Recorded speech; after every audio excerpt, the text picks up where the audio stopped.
because a pastor is coming to mind right now who uses the pulpit as kind of like a whipping pole or Weapon. something. And it saddens me because I can see very clearly this is the problem child that y'all have named. And this person has done nothing but brought to light the sickness of the system. It's really mesmerizing to me. Yeah. I've also worked with some people who have been in some systems that function cult-like, where, Mhm. it's kind of the authoritarian figure.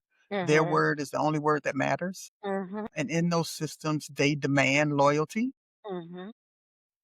And as a unhealthy system that has one person's voice that is powerful above all others, then that kind of leads us into these spaces where the family systems traps comes in, like Mhm. triangle, because now Triangling. we're vying for attention, or we're vying to be Mhm.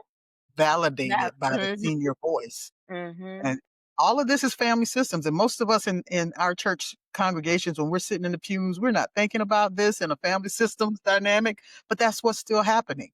It's these little power traps. Like, why do you have an issue with Sister Roundtree? Mhm. Because he called her name from the pulpit this week and he didn't call your name from the Uh-huh. pulpit this week, right? So Uh-huh. now you have alt with Sister Roundtree when really you have alt with him because you With felt like, him. Exactly. like he wasn't recognizing you for your great service to the Lord, that kind of thing. But all of this it's undercurrent, but it is, as you say, I'm always wondering why more people aren't curious about what's Mhm. really going on here. What's Yeah. really happening? And how can we avoid some of these family system traps? I wish I had an answer. I just You should write a book about I could it. write a book. I could write a book.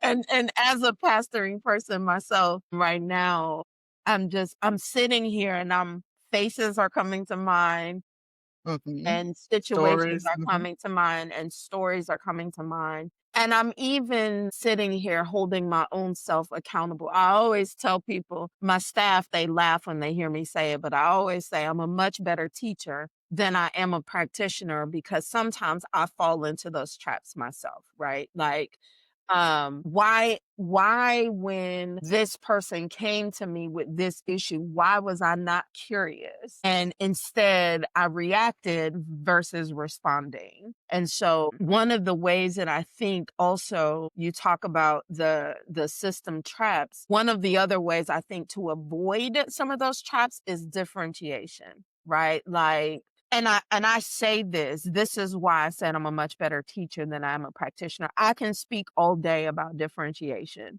right? But I'm also an empath. And so I know that I absorb Noise energy that real. is in the space. And so what I think needs to happen is learning how to know where they end and you begin, knowing, what is the stopping point? I'll give you a short example.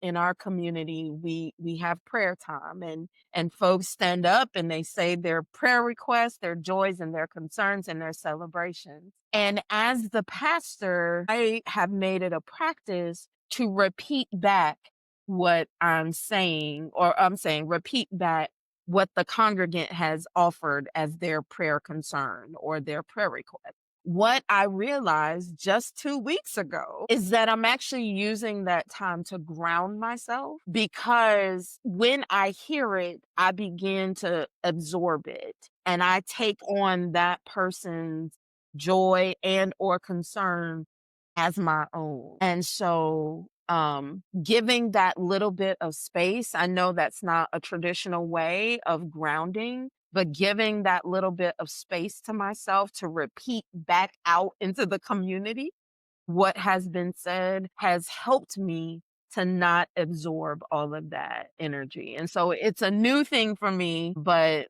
definitely one that I'm going to hold on to. It's a practice that I really wasn't aware was happening and that I have kind of purposely and purposefully integrated into my role as pastor.